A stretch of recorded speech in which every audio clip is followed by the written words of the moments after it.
The iPhone 15 Pro just dropped, and sad to say that I'm not upgrading just yet. But let me tell you my reasons, so let's get into it. So, when the new phone releases, I mainly focus on three main things that help me decide if I should upgrade or not, which are the display, camera, and battery life, as well as performance. But that's the last thing that I take a look at. Starting off with the display, I have to say you don't really get much difference between the 14 Pro and the 15. You still do get the dynamic island, but you get thinner bezels with the 15 Pro, so that's something to keep in mind. But not only that, you also get the 120Hz refresh rate on the display for the 15 Pro and 14 Pro, so you don't really see much difference compared to both of them, which I find quite interesting because you'd expect something to be different except for the thinner bezels. But now with the more improved phone, I would expect that the 15 Pro would be some way or shape much better than you do get on the 14 Pro. The Apple website still has the same specs for the display for the 14 as well as the 15, which I found quite interesting. But is it a reason to upgrade just because of the display? Hold your horses. I don't think so just yet. It's good to keep in mind how good the display would be over time, especially with the OLED displays. The OLED displays are much better than what we had previously when we still had the LED screens. So it's still nice to see that we still do get the OLEDs on the display for the 15 Pro. So it's something that you should consider. But for me, I still really love the 14 Pro's OLED display. I don't really mind the thinner bezels. That's not a big concern of mine, but it's something to keep in mind when you do get this phone. So for me, I'm not going to be upgrading necessarily just because of the display. I need to see more improvements on the display for me to want to see why I should upgrade or not. Apart from everything else, I do believe that the camera on the 15 Pro is much better than what you get on the 14 Pro. So we get spatial audio for the 15 Pro, which is something that I'm quite interested to see when it does roll out with the Apple Vision Pros. It would be so interesting to see how they will combine together and work in the Apple ecosystem. That's one thing that I'm super excited about, to see the Apple Vision Pros and the phones becoming more of a device that works hand in hand with each other. So it would be interesting to see how that would work out. Apart from the spatial audio, we do get Smart HDR5 compared to Smart HDR4.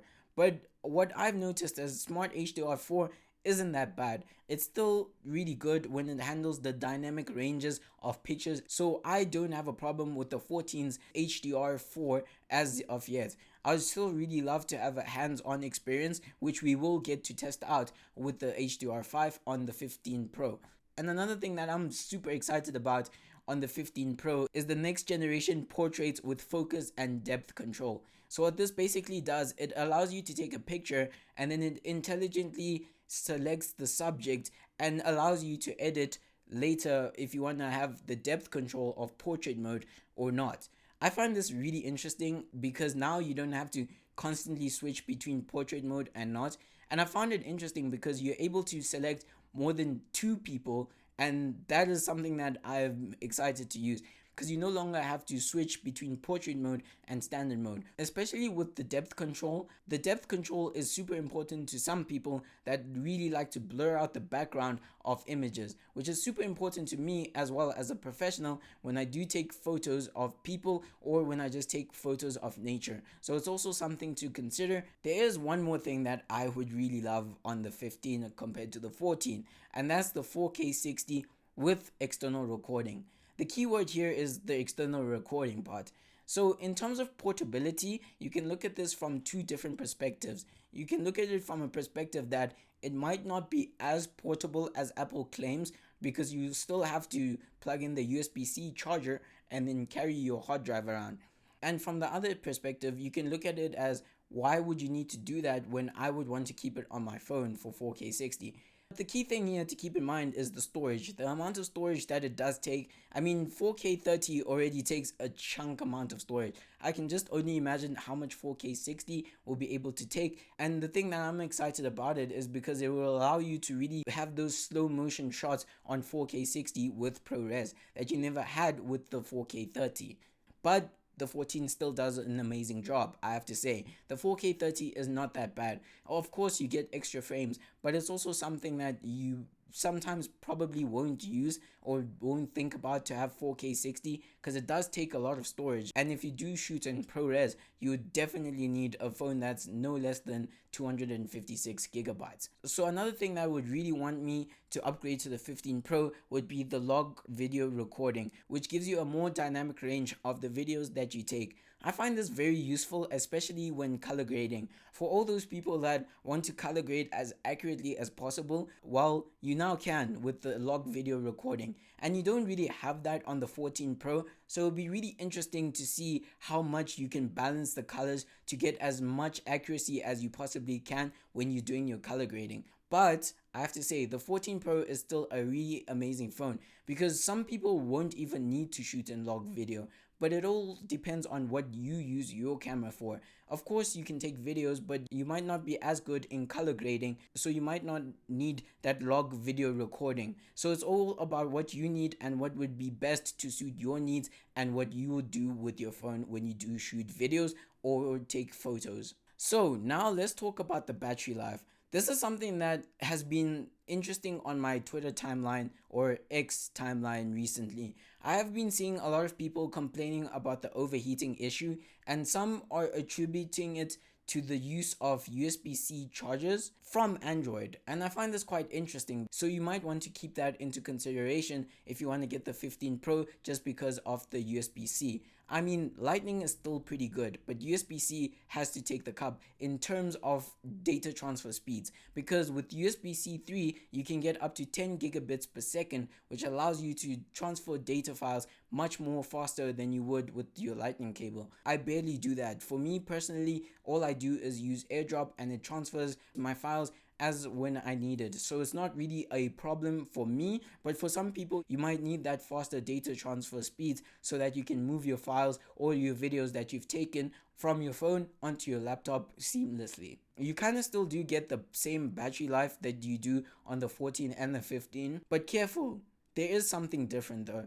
You have the 3 nanometer architecture, which should be able to provide more battery life on the 15 Pro, but where it really comes in handy is that 3 nanometer architecture. I think that's where Apple's gonna squeeze out more battery life from the phone. So I hope that that is true, that we get better battery life because of this 3 nanometer architecture. But for me, I still believe that the iPhone 14 Pro is still really good in my opinion. Look, my battery life has not been the best, and I accept that, but now I'm able to cut down my battery usage to just one charge a day on the 14 Pro. It's not the best, but we still have to wait and see how the 15 Pro will still handle over the coming weeks and months. So let's now talk performance. So you get a 20% faster GPU performance with now 6 cores compared to what you had the 4 cores on the 14 Pro. So which means faster GPU performance as well as the 4x faster ray tracing. What ray tracing does is allows lighting to create a much more realistic shadows in the dark and create brighter scenes with softer edges and greater definitions. So you will mainly see this when you are doing gameplay, which is something that most people that will do gameplay would want to consider using this phone for. And personally, I do also game, but also on the 14 Pro I haven't had issues with lag, and it's still really good in my opinion to use on a daily. So I haven't had any issues with the 14 Pro in terms of lag, multitasking, or anything with the performance. And you do get a 10% increase in CPU performance over the 14. So you probably won't notice this in your daily life, but over a more sustained period of time, you might see the improvement performance of the CPU. But I still say the iPhone 14 Pro is still an amazing phone. And let's not forget about the 2x faster neural engine. I have to say, if it can perform nearly 35 trillion operations per second with the 16 cores, it has to be a beast of a neural engine. If it's 2x better than what you had in the 14 Pro, you can just imagine what you'll be able to do with the 15 Pro. So it's also something that you need to take into consideration. It's just that it depends on what you would want and what would cater to your needs. The 14 Pro is still an amazing phone, and it's still able to handle the daily performance tasks that I ask of it. Sending messages, playing games, it all is able to do that. So in South Africa, we do see a big difference in prices compared to what you see in America. You can get an iPhone 15 Pro Max for a starting price of 33,500 Rand or $1,199, which is 22,500 Rand. So a price difference of over 10,000 might seem that it's ripping you off, but there's a lot more to the story than you think, and we will get into that in a later video. And with the 15 Pro, you pay $99 in America, but in South Africa you pay 27,000. So there is a big price difference that you do see with these phones, but like I said, there's more to the story and we will cover that in a later video. I would advise that you might want to consider getting a pre-owned. You can get the iPhone 14 Pro for much cheaper depending on how their catalog is during the time you're searching. You can definitely get a phone there. Look, iStore pre-owned is really amazing and it's better than what you think. iStore pre-owned has helped me out a lot when I've gotten a phone from them and I've used one of their products before. So I highly recommend you check out iStore pre-owned, and you still do get a grading according to how good, better, best the phone is, so that you know that the phone that you're getting has a grading of what type. So you know that you're getting the best value for your money at a cheaper price. Look, it might not be a new phone, but it's still able to handle the daily tasks that you demand of it. And they also sell demo phones, so also keep that in mind, which are basically phones that are on display that they sell to the general public. But there are some things that are truly exciting about the 15 over the 14,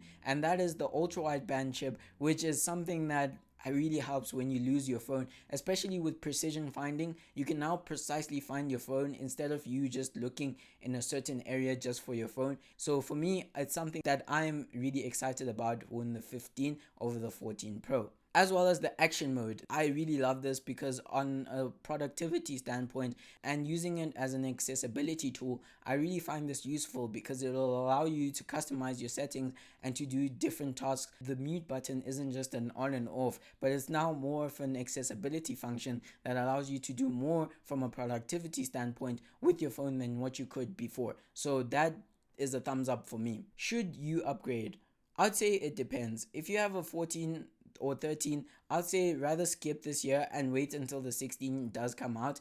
It depends also what you want on the phone. But if you have the extra cash to pay for those extra features because you want those extra features, then definitely do it. Why not? But it's also something to keep in mind that you might not need to upgrade, but it just depends on your circumstances. If you have an XR 11 or 12, then definitely upgrade. It's an amazing phone. So I'd rather recommend for anyone that has an iPhone 12 and below to upgrade. But if you do have a 13 or 14, to just maybe wait off a bit. The phones are still going to be pretty good for at least a few more years. So keep that in mind before you upgrade. But if you have the money, by all means, get the 15 Pro. It's still an amazing phone, but for me, I would rather just keep the 14 Pro because it's still able to handle my daily tasks. So it's been Fari, and I'll see you guys in the next one.